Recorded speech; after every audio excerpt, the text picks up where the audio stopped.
दोस्तों, आज के इस वीडियो में हम एक छोटी सी स्टोरी को स्टडी करेंगे। यह स्टोरी इंग्लिश में दी गई है और इसे हिंदी में ट्रांसलेट करना सीखेंगे। यह स्टोरी है युधिष्ठिर के विषय में। तो शुरू करते हैं इस स्टोरी को। फर्स्ट लाइन दी गई है, there are many stories of riches people in India. यहाँ जो राइचस पीपल दिया गया है, राइचस पीपल का मतलब होता है धर्मात्मा या धार्मिक लोग या पुण्यशील लोग। देयर आर मेनी स्टोरीज यानी बहुत सारी कहानियाँ हैं ऑफ राइचस पीपल धर्मात्माओं की इन इंडिया भारत में, यानी भारत में धर्मात्माओं की या धार्मिक लोगों की बहुत सारी कहानियाँ हैं। वन ऑफ देम उनमें से एक is the story of Yudhishthira, Yudhishthira की कहानी है। वन ऑफ देम उनमें से एक is the story of Yudhishthira, Yudhishthira की कहानी है, यानी उनमें से एक युधिष्ठिर की कहानी है। He was a very famous, वह काफ़ी मशहूर थे फॉर हिज ट्रूथफुलनेस, यानी अपनी सत्यवादिता के लिए। यहाँ जो ट्रूथफुलनेस दिया हुआ है, ट्रूथफुलनेस या नाउन है पार्ट्स ऑफ स्पीच से, इसका मतलब सत्यवादिता या सच्चाई होता है। ही वॉज वेरी फेमस, वह काफ़ी मशहूर थे फॉर हिज ट्रूथफुलनेस, यानी अपनी सत्यवादिता या सच्चाई के लिए। इवन विन उस वक्त भी जब अश्वत्थामा डाइड, अश्वत्थामा मरा, डाइड यानी मरा या मारा गया। यहाँ डाइड जो दिया गया, डाइड या पास्ट इंडिफिनिट टेंस बता रहा है, वर्ब यहाँ पास्ट इंडिफिनिट टेंस में है। इवन विन उस वक्त भी जब अश्वत्थामा डाइड, अश्वत्थामा मारा गया इन द महाभारत वार, महाभारत के युद्ध में।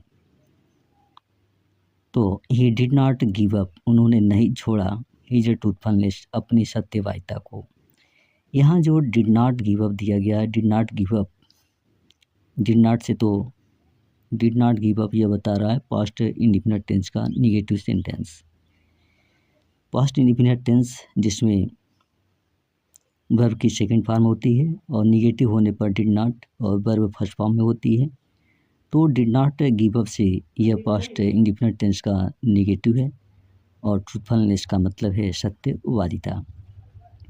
इवन वेन उस वक्त भी जब अश्वत्थामा डाइड इन महाभारत वार, अश्वत्थामा महाभारत युद्ध में मारा गया।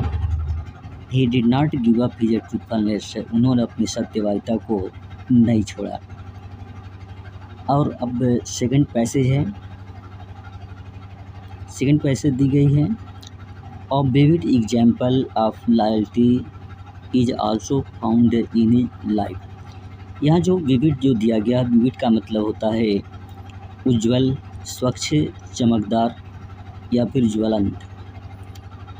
तो यहाँ विविड एग्जाम्पल का मतलब है ज्वलंत उदाहरण और लॉयल्टी का मतलब है वफादारी। यहाँ जो इज आल्सो फाउंड दिया गया है, इज फाउंड यह बता रहा है कि वर्ब पैसिव फॉर्म में दी गई है। दोस्तों, जब is am are was there के साथ वर्ब थर्ड फॉर्म में दी गई हो, यानी पास्ट पार्टिसिपल फॉर्म में दी गई हो, तो वहाँ वर्ब पैसिव फॉर्म में होती है। और विविड एग्जाम्पल यानी एक ज्वलंत उदाहरण है ऑफ लॉयल्टी, वफादारी का, वफादारी का एक ज्वलंत उदाहरण है। Is also found in his life, उनके जीवन में भी पाया जाता है। नेक्स्ट लाइन है, at the time of his death, यानी उनके मरने के समय में भी। At the time of his death, उनके मरने के समय। ये डॉग आल्सो, उनका कुत्ता भी, अकम्पनीड हिम, उनके साथ में गया या उनका साथ दिया, टू हेवन, स्वर्ग तक। अकम्पनी जिसका मतलब होता है साथ देना या साथ में जाना। At the time of his death, उनके मरने के समय। ये डॉग आल्सो, उनका कुत्ता भी, अकम्पनीड हिम टू हेवन, यानी स्वर्ग तक उनका साथ दिया। इन हेवन, स्वर्ग में। द गार्ड स्टॉप्ड हिम, यानी गार्ड ने उनको रोक दिया, एट द गेट, दरवाजे पर।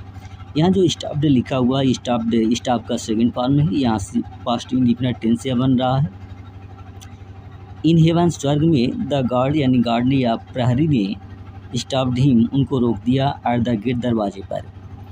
यानी स्वर्ग में गार्ड ने दरवाजे पर उनको रोक दिया, एंड सेड, और कहा, Dharmaraj, you can not go inside, आप अंदर नहीं जा सकते। You can not go inside, आप अंदर नहीं जा सकते विथ दिस डॉग, इस कुत्ते को लेकर। धर्मराज, आप इस कुत्ते को लेकर अंदर नहीं जा सकते। और अब नेक्स्ट पैसेज है, युधिष्ठिरा हम्बली सेड। यहाँ जो हम्बली दिया गया, हम्बली का मतलब है जेंटली, यानी विनम्रतापूर्वक, विनम्र भाव से। युधिष्ठिरा हम्बली सेड, युधिष्ठिर ने विनम्र भाव से कहा, आई विल गो इनसाइड, मैं अंदर जाऊँगा। यहाँ जो आई विल गो दिया हुआ है, इससे यह फ्यूचर इंडिफिनिट टेंस बन रहा है। दोस्तों, फ्यूचर इंडिफिनिट टेंस इसमें सब्जेक्ट के साथ विल और शैल का यूज होता है और वर्ब फर्स्ट फॉर्म में होती है। तो आई विल गो से पता चल रहा है कि यह फ्यूचर इंडिफिनिट टेंस है। युधिष्ठिरा हम्बली सेड, युधिष्ठिर ने विनम्र भाव से कहा, आई विल गो इनसाइड, मैं अंदर जाऊँगा, यानी I will go inside heaven, मैं स्वर्ग के अंदर जाऊँगा या स्वर्ग में जाऊँगा, विथ द डॉग, कुत्ते को लेकर, नॉट अलोन, अकेले नहीं। युधिष्ठिर ने विनम्र भाव से कहा कि मैं कुत्ते को लेकर ही स्वर्ग में जाऊँगा, नॉट अलोन, अकेले नहीं। Yudhishthira stuck to his point, stuck to point जिसका मतलब होता है बात पर अटल रहना, यानी यहाँ स्टक जो लिखा हुआ स्टिक का यह सेकंड फॉर्म है। तो और स्टिक टू द पॉइंट जिसका मतलब होता है बात पर अटल रहना, अपनी बात पर बने रहना। Yudhishthira stuck to his point, Yudhishthira अपनी बात पर अटल रहे। The guard did not understand, यानी गार्ड को समझ नहीं आया व्हाट टू डू, वह क्या करे। The guard did not understand, guard को समझ नहीं आया व्हाट टू डू, वह क्या करे। इन द एंड, अंत में, the decision was in Yudhishthira's favour. In the end, अंत में, द डिसीजन वाज, यानी निर्णय हुआ, इन युधिष्ठिराज फेवर, युधिष्ठिर के पक्ष में। अंत में फैसला, निर्णय युधिष्ठिर के पक्ष में ही हुआ। अलॉन्ग विथ युधिष्ठिरा, युधिष्ठिर के साथ ही, अलॉन्ग विथ युधिष्ठिरा, युधिष्ठिर के साथ ही, his dog also got heaven, उनका कुत्ता भी स्वर्ग पहुंचा या स्वर्ग गया। तो दोस्तों, यह रहा आज का शॉर्ट स्टोरी युधिष्ठिर